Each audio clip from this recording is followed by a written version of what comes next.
Now, you've clicked on this video and you've took one look at the title and you probably thought this is going to be me sat in front of a Sunny V2 YouTube video adding nothing of substance like usual. But this time I wanted to go the extra mile and do my own research, which is doing about 3 Google searches and then calling it a day. Now, this video is about Gabbie Hanna and what's even like happening with her recently. Now, my audience are mostly gamers, and you probably have no idea who Gabbie Hanna is, which is a great thing. That side of YouTube I never want to interact with in my entire life. But if you want to know who Gabbie Hanna is, you probably know her for the meme in YouTube Rewind where she said that she's so proud of this community. Now, Gabby, like a lot of YouTubers, has been on the site for a very long time. Initially starting off as a BuzzFeed employee, she left to focus on her career at Vine and YouTube. I think like the peak of her career was about 3 to 4 years ago, where she released some music videos, one of them being called Monster. That also was memed completely when she went onto Genius to talk about the lyrics of that song. You know the clip. You know the clip. What if I'm the monster?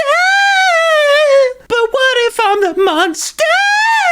Going on to that video now, the top comment currently says, everyone can sing, but not everyone should sing. And not even worth mentioning, she's done the stuff that all YouTubers kind of do in the twilight of their career. Like, for example, releasing books that no one buys. Now, Gabby, as a creator, has had loads of controversies. It's not like whatever's going on with her recently is the first occurrence. Her first biggest drama was back in 2017 when she made a video about a friend that died from a drug overdose and turned it into like kind of a story time. She didn't name any names, but she made the video without consulting, you know, the kid's family. Again, really impersonal, but to be fair, she did apologize for it later on. And then next year in 2018, she was selling these makeup brushes that cost absolutely nothing apart from a shipping charge. And then when they arrived, people would either miss their deliveries or talk about the quality of them being absolutely terrible, to which Gabby would say, I'm not apologizing, you got what you paid for. So I'm not sure what quality people were expecting when they paid $10 for 10 brushes, and I'm genuinely sorry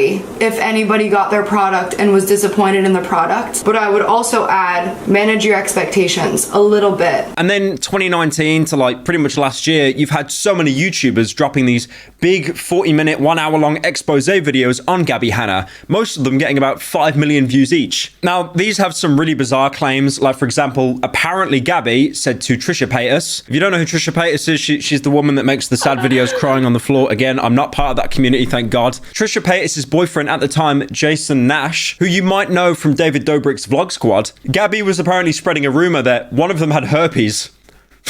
That video came out in 2019. There's a lot more serious claims that I'm not going to go into in this video. But as recent as 2021, Joey Graceffa, another, veteran, very old YouTube guy, he made a video saying Gabbie Hanna needs to stop. Basically saying that when he invited her onto his show, Escape the Night, which is like this horror mystery YouTube original series, apparently she was horrendous to work with. She'd be so picky about food orders, and then when the food would arrive, she'd just not even touch it. Or she'd complain that dresses didn't fit her, despite the fact that she was ducking every kind of fitting size before the show even started. And then apparently one of Gabby's biggest excuses for all of this is that she has ADHD. And Joey turned around and said, half the cast had ADHD, and they didn't behave anything like you did. But that's all in the past, right? We can learn to forgive and forget, even if we're not sorry for anything we did in any kind of capacity. Now, I wouldn't be talking about... Now, believe me, I would not be talking about Gabbie Hanna. I really don't care about this drama and the kind of... that side of the internet, the tea spill, and they all say y'all a lot. I don't like...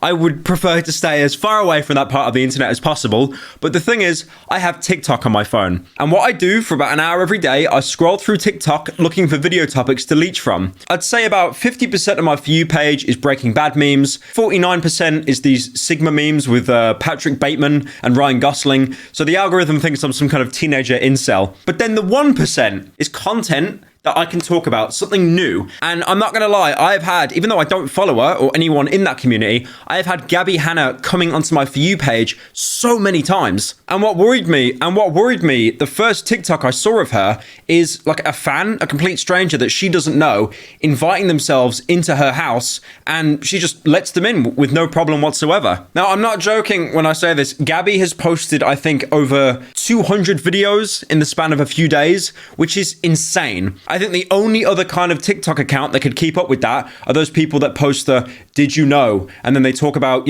something in a video game or a film that everyone's known for about 15 years. Did you know that in Batman, Bruce Wayne is Batman? Did you know in Joker, the Joker is bad? If you go onto Gabby's TikTok, you will see just hundreds of videos, all posted straight after each other, going on these like really bizarre rants about how she needs to save the world. You know, every time I say I'm gonna save the world, people laugh at me. But they tell us you can be anything you want, and that we have this unending power that we don't know, and that we can channel the Holy Spirit and do whatever we want, manifest, write it down. You can have anything. You can be the president of the United States. Now, one thing I've noticed is a lot of these rants are firstly religion-based, and then secondly, what she seems to do is reply to every single detractor. Like, you know how you get comments, they annoy you a little bit, but you just kind of move on? She will make it her damnedest job to reply to every single negative comment she gets. Because people, humans, your brothers and sisters who have gone to hell and back, realize everybody wants to be Jesus and no one's brave enough to be the mother of God, her son. So basically, the majority of her TikToks would be talking about Jesus. I think she made one about going to heaven, and mostly accompanied with some kind of quirky, bizarre dance. Now, I do want to say, I don't want to be the armchair therapist here. I'm not going to sit here and like diagnose her with something just because I've seen a few videos of her. But what the majority of commenters have pointed out is that she might be having some kind of manic or just mania in general. But then also in the same comment section, you have people saying that this is entirely bait and she's doing it just to promote a new album. And they think that because if you look at the analytics, the views she's getting for these rants are, she's getting millions of views. Like there's one where she's just filming a bird outside. Absolutely nothing happens. And the TikTok only has about 10,000 likes. But if you click out of it, 2 million views. There are millions of people now lurking her account to see what she does next. I do want to say though, I disagree that it's all a stunt. I think she is coming across as quite manic, especially with the fact that she invited a complete stranger into her house, had no problem with it. But then later on in the video, she kind of like snaps and calls him a liar, an imposter, and tells him to get out. And it seems recently she's kind of coming down from the mania and she's making excuses about it. Like for example, saying how she thinks that the guy that came into her house gave her edibles and she can't have edibles because she'll start hallucinating. But the thing is, this has been going on for like a week or 4 days. A trip would not last that long unless you're taking like Datura or something. And also to counter that, she was already in this state before the guy showed up. Oh my God, it was the edibles. I didn't even think about it until somebody commented that the kid who fucking lied his way into my house filmed edibles. Like somebody commented, oh, didn't they show edibles on the floor? And there were on that floor right there. I had a green plate and on it was my bowl, weed, and a bag of edibles. A long time ago on my YouTube channel, I told the story of why I don't fuck with edibles, and it's because I hallucinate on them. I had only tried them a couple times. One time somebody gave me a brownie and I literally saw people's auras and it was like this crazy intense experience.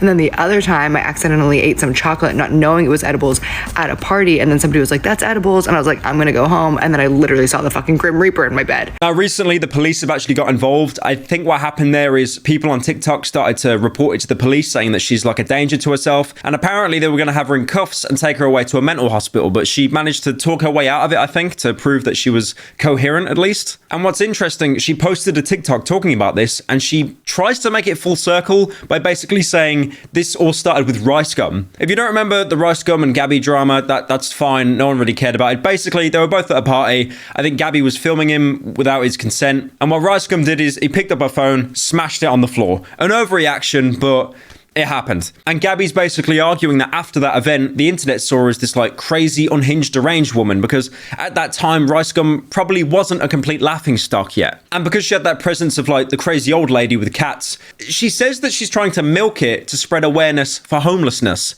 Almost like all of this was a stunt, but it obviously isn't all a stunt. Years ago, I was assaulted at a party, and instead of that person being held accountable, I filed a police report. Nothing was done.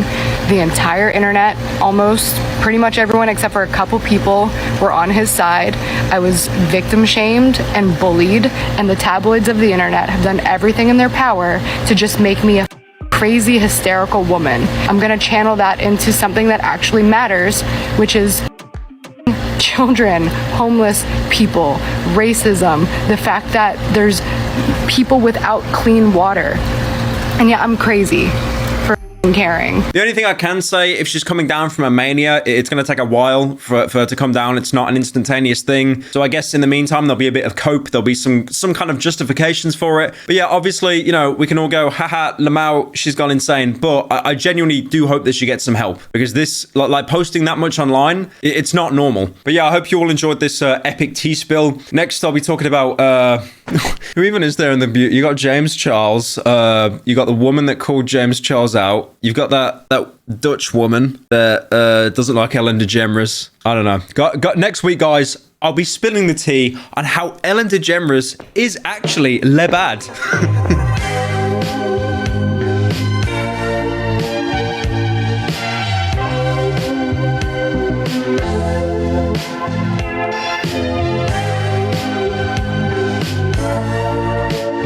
Le bad, Lamau.